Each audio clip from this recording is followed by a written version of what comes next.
Hello, my delicious nutrient-dense fava bean. You're looking extra scrumptious today. Where the hell did you come from? What? Who are you? What's your name? Who? You. Who? What is your name? Who? You.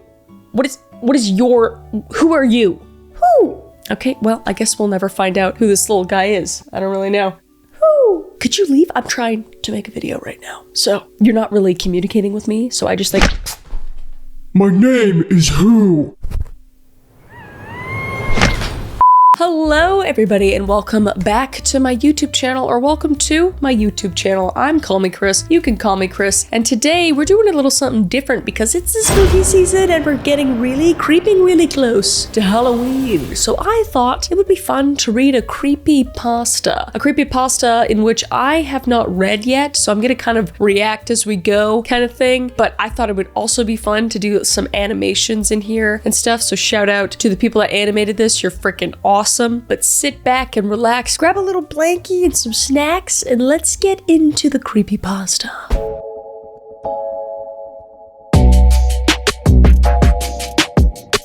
So the creepypasta we are reading today is called Something Walks Whistling Past My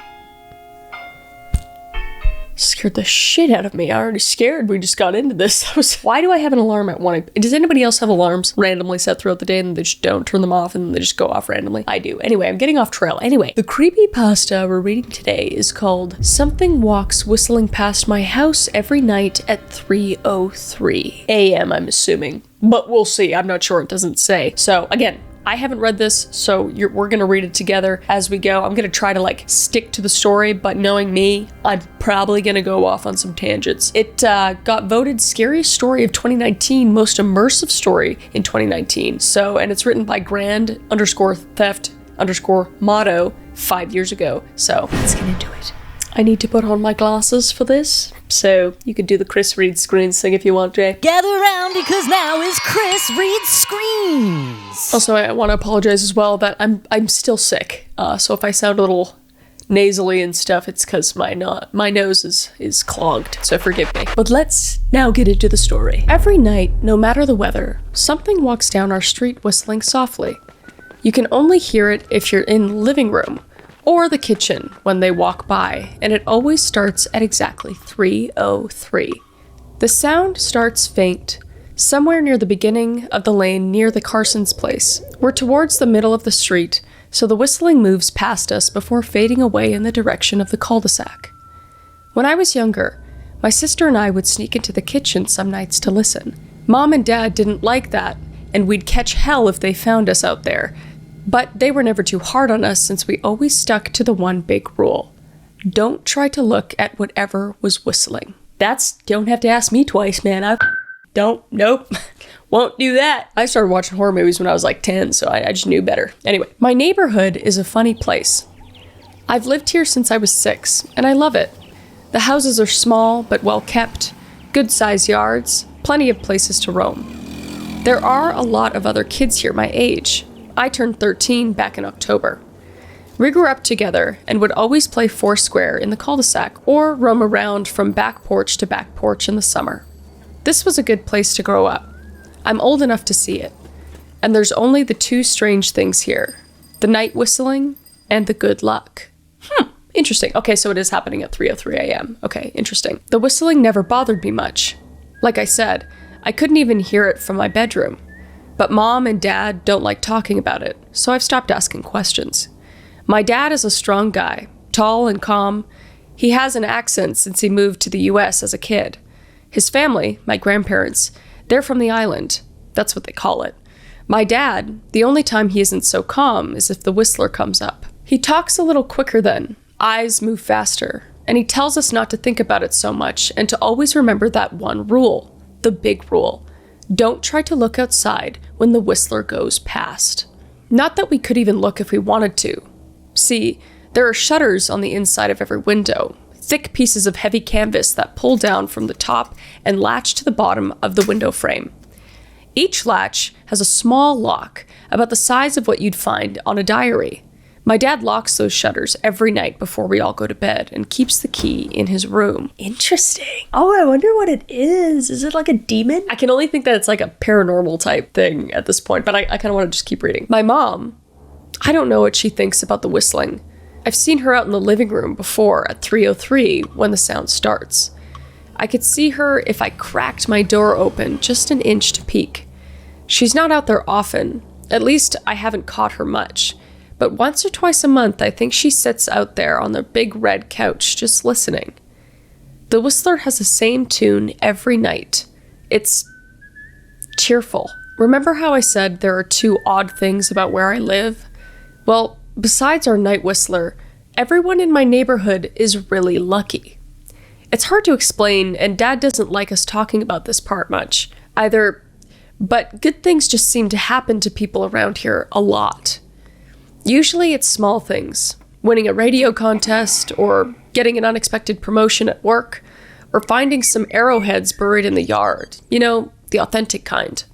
The weather is pretty good, and there's no crime, and everybody's gardens bloom extra bright in the fall. A million little blessings. I'm gonna give her a voice. I gotta give her a voice. What should I give her? I'm gonna do a little Texas country kind of accent, southern kind of accent. A million little blessings. I've heard my mom say about living here, but the main reason we stay here, why we moved here in the first place, is my sister Nola. She was born very sick, something with her lungs.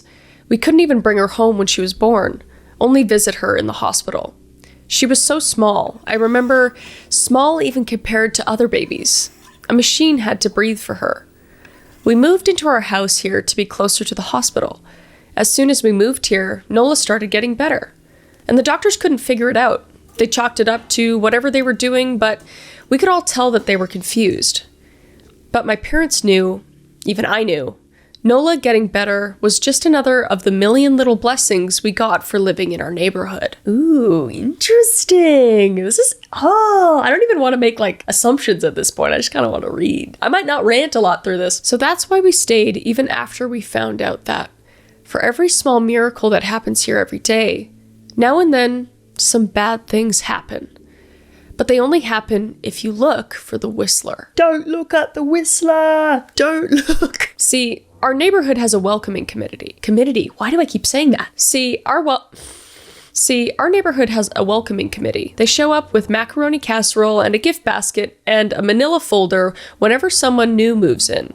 They're very friendly. 4 people showed up when we moved in 7 years ago. The committee made small talk, gave me a Snickers bar, and took turns holding Nola. It was her first week out of the hospital, so they were extra careful. Then the committee asked to speak to my parents in private, so I was sent to my room where I still managed to hear nearly every word. The welcoming committee told my parents about how nice the neighborhood was, really exceptionally, hard to explain kind of nice. And then they told my parents about the even harder to explain whistling that happened every morning at 3:03 and ended at the tick of 3:05.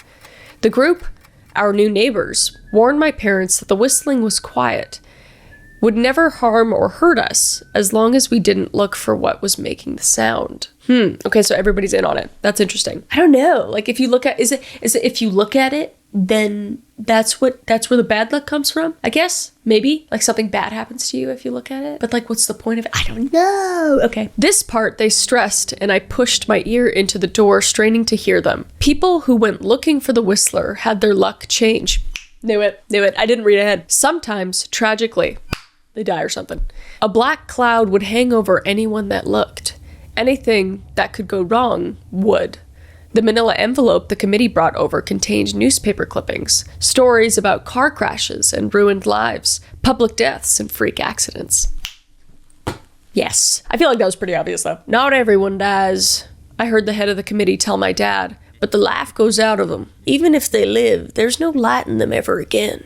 No presence. My mom, I could tell she wasn't taking it seriously. She kept asking if this was some prank they play on new neighbors. At one point, my mom got angry, accused the committee of trying to scare us out of our new home, asked them if they were racist on account of my dad being from the islands. My dad calmed her down, told her he could tell our new neighbors were sincere, and they were just trying to help us. He explained that he grew up hearing these kinds of stories from his mom, and that he knew there were strange things that walked among us.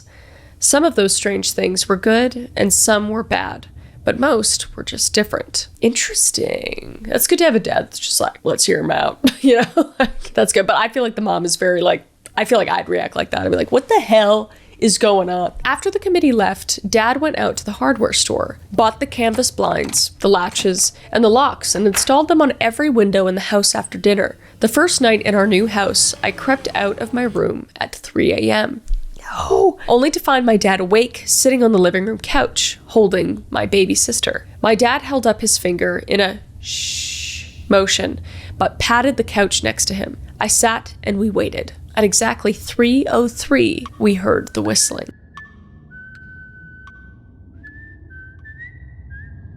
It came and it went, just like our neighbors said. The whistling returns each night, and we never look, and we enjoy our million little blessings every day. Nola breathes on her own, and she's grown into a strong, clever girl. My dad even joined the welcoming committee.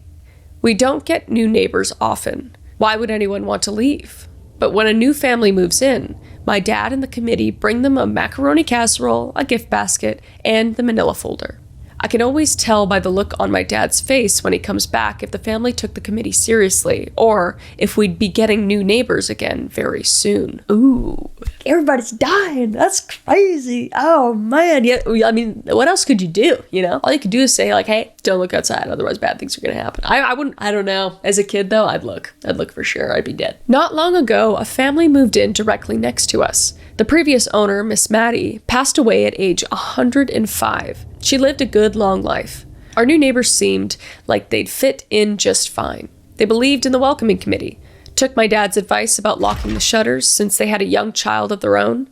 Whatever newspaper clippings were in the manila envelope, whatever evidence, my dad never let us see. But I imagine it must have been awfully convincing since our neighbors got along with no issues for the first month. One night, when our new neighbors had to leave town, they sent their son, Holden, to stay with us. Oh no, I'm already scared. He was 12, a year under me in school. I didn't know him well before that night, but as soon as his parents dropped him off after dinner, I could tell it was going to be a bad time. Do you know who's always out there whistling every night? Holden asked the moment the adults left the room. The three of us were sitting in the den. Some Disney movie was playing idly on the television. My sister and I exchanged a glance. We don't talk about that, I said. I think it's the weirdo that lives in the big yellow house on the corner, Holden said. Mr. Tolles? My sister asked. No way, he's really nice. Holden shrugged. Must be a psycho killer then. I'm Holden. It's me. I'm Holden. Nola tensed. We don't talk about it, I repeated. Let's go in my room and play Nintendo. We spent the next few hours playing games, eating popcorn, and then watching movies. A typical sleepover, but I could see Holden was getting antsy. After my parents had wished us goodnight, locked the blinds, and gone to bed, Holden stood up from his beanbag and walked over to where Nola and I were sitting on my bed. Have you ever tried looking? He asked. It's nearly time. Like most sleepovers, we'd conventionally ignored any suggestion of bedtime. I was shocked to see he was right. It was almost 3 a.m. I sighed. We don't... See, I can't even try to look because my dad locks the blinds every night and hides the key. He continued, ignoring me. So does our dad, said Nola. No, replied Holden. No, he doesn't. You saw him do it, I said, a little sharper than I meant to sound. Holden grinned. Your dad locks the blinds, yeah, but he doesn't hide the key. He keeps it right on his normal keychain. So? I asked, worried I already knew what he was going to say next. Because I had noticed that my dad didn't bother hiding the key anymore after all those years. Because he knew we took it seriously. So after your dad locked up, but before your parents went to bed, I went to the bathroom. And on my way, I may have peeked into their room. I may have seen your dad's keychain on his nightstand. And I maybe went and borrowed the key to the blinds. Nola and I stared, and his grin only grew wider. You're lying, I said. Holden shrugged. You can check if you want. Just open your parents' door and look. You'll see a keychain right there on the nightstand. Stay here, I told both of them. Don't move a muscle. I hurried over to my parents' room, but hesitated at the door. If Holden wasn't lying, my dad would be angry, beyond angry. I was scared thinking about it, but more scared of an open window with the whistler right outside. I opened the door, barely an inch, and I looked in, but it was too dark to see. Taking a deep breath, I walked into the room. 2 steps into the dark, I froze. The whistling started. And I could hear it clearly from my parents' room. I never realized, but they must have heard the sound every night since we moved into the house. They never told us. I don't think I could have slept through it. I stood there, listening to the whistling coming closer, unsure whether I should turn on a light or call out for my dad. Soft sounds from the living room brought me back to reality. "Nola!" I yelled, running out of my parents' room. Holden and Nola were standing near the front door next to the window. Holden wasn't lying. I could see him fumbling with the lock on one of the blinds. I heard a click. He did have the key. Oh no! Oh my god, if Nola sees this, I got chills right now. If Holden shows Nola, I'm gonna freak out. She has a breathing issue. Oh no, she gonna die. She gonna die. This is bad. This is bad. Bad news bears. Holden let out a quick laugh. Nola stood next to him, hunched up, afraid, but maybe curious. The whistling was right outside our house now. I think I made a sound, called out. I can't remember. Time felt frozen. Clock hands nailed to the face, but I found myself moving.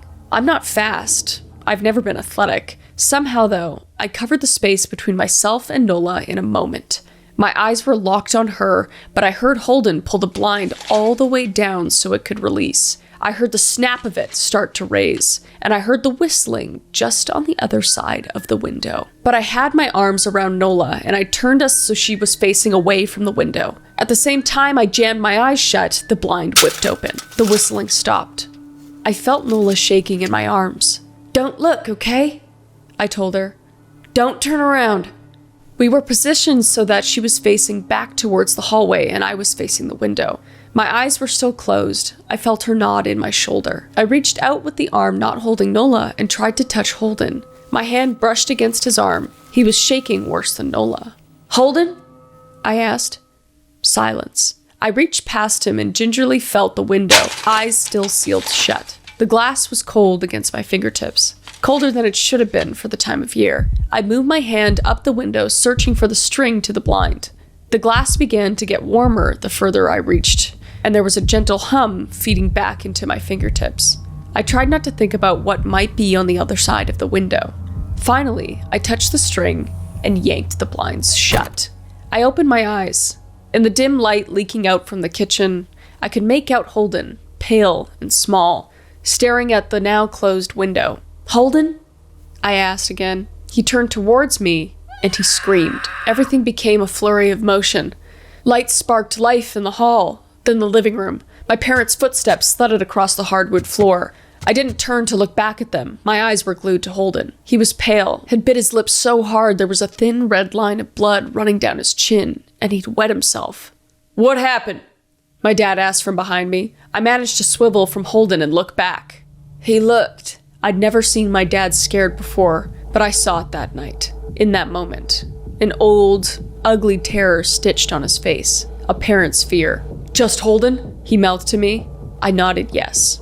My dad let out a breath. He looked so relieved I nearly expected him to cheer, but then he turned to Holden and my dad's face changed. I wondered if he felt bad for feeling good that Holden was the only one that had looked. There was a knock at the door. We all froze. Holden whimpered. "Don't answer it," Mom said. She stood at the threshold of the hall. I'd always thought she was a skeptic and just humored my dad about the windows and the whistler. But that night, we were all believers. I noticed that both my parents held baseball bats they must have taken from their own bedroom. The knock came again, a little louder this time.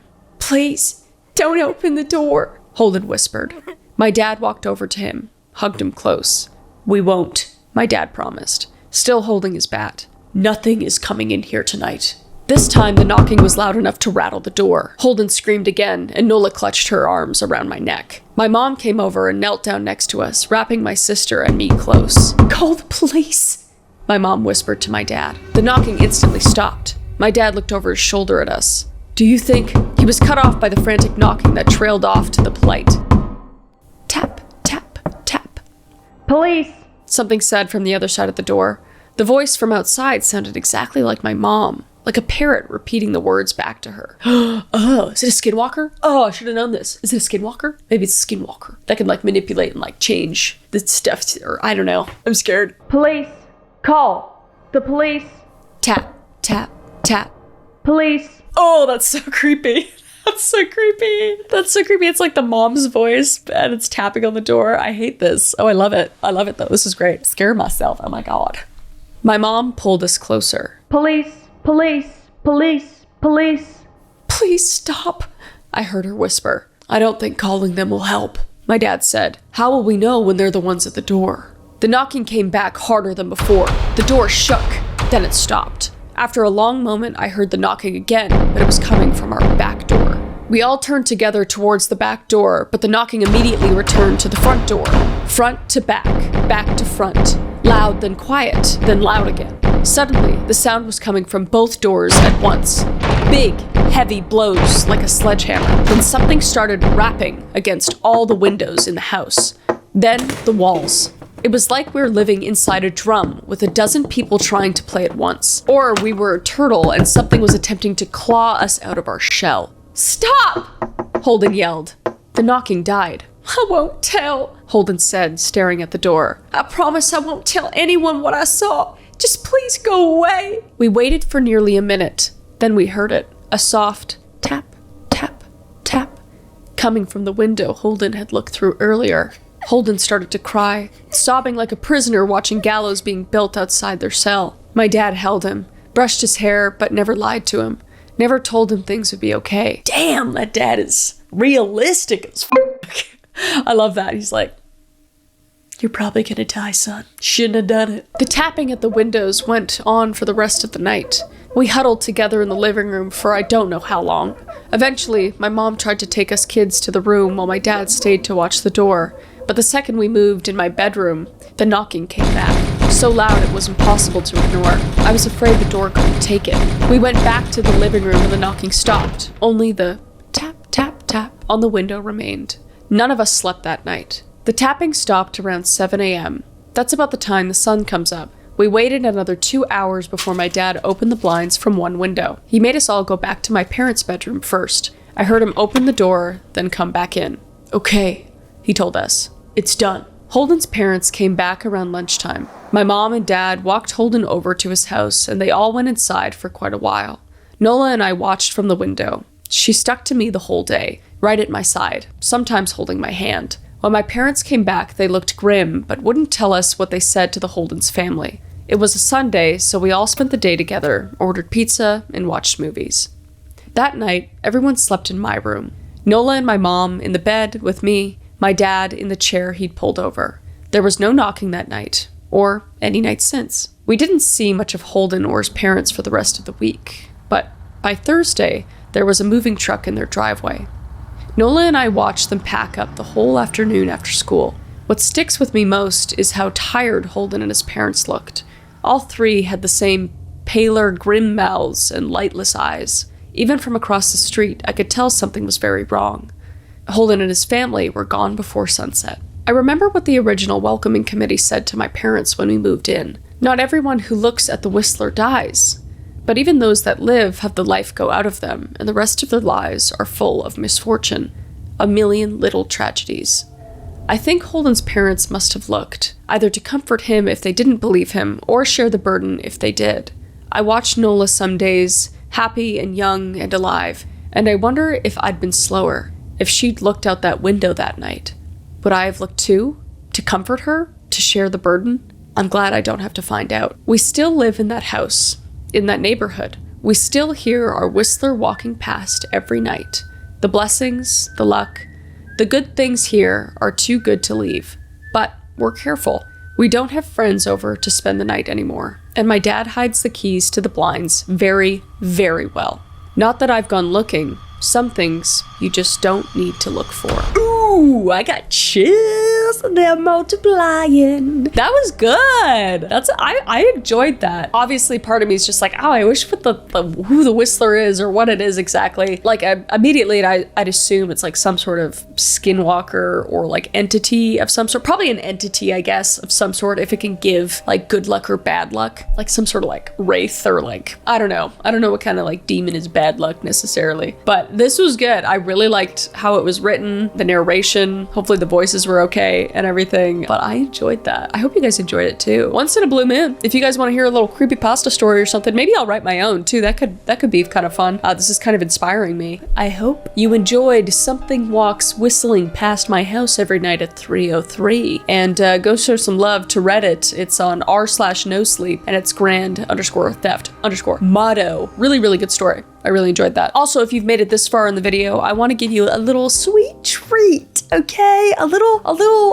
discount on SourBoys. We got new flavors out every single week. Little guys, SourBoys. Go to sour.gg, and if you use code, I'm gonna make one for you right now, real time. Let's do code Don't Look, and we'll give you guys 20% off, and we're gonna do 200. So the first 200 people to use that code are gonna get 20% off their order. Just a little Halloween gift to you all. So if you enjoyed the video, please like the video. It always helps out the channel. And also subscribe if you want to subscribe. This is obviously the best YouTube channel ever. Until next time, I will see your beautiful face in the next video. Okay? Bye.